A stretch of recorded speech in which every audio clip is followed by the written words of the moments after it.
Um, Coco Chanel was a great leader. Now, here's the thing: she starts, of course, as a orphan with nothing.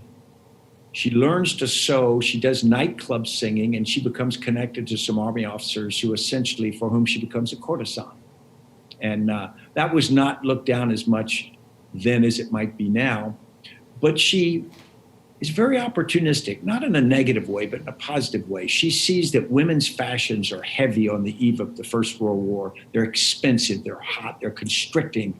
And this is an age when women are starting to get into the workforce. Also, with the rise of the First World War, you need more women in the workforce, and you also need to cut costs on clothing.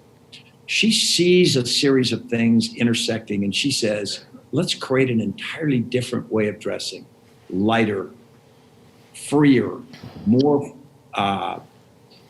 akin to the body type that she had. She was very slim, athletic looking.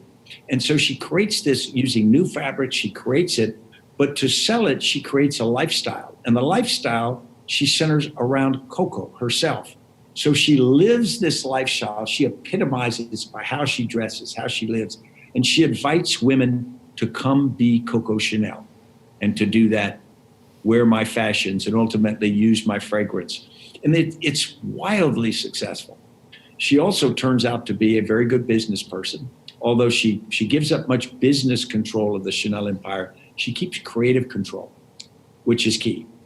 And she has her own hiccups. She has, during the Second World War, she stays in Paris and establishes a long-term romance with a German military officer.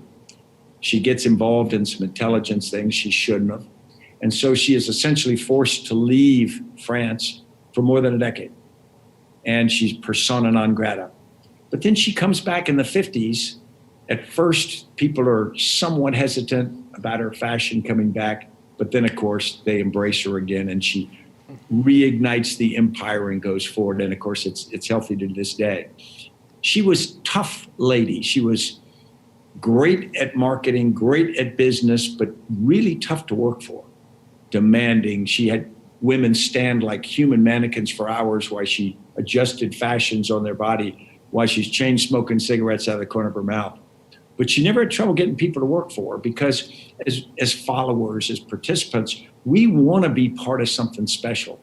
We want to follow a leader who's a visionary, who is magnetic, who is driven, and we're willing to put up with an awful lot for that experience.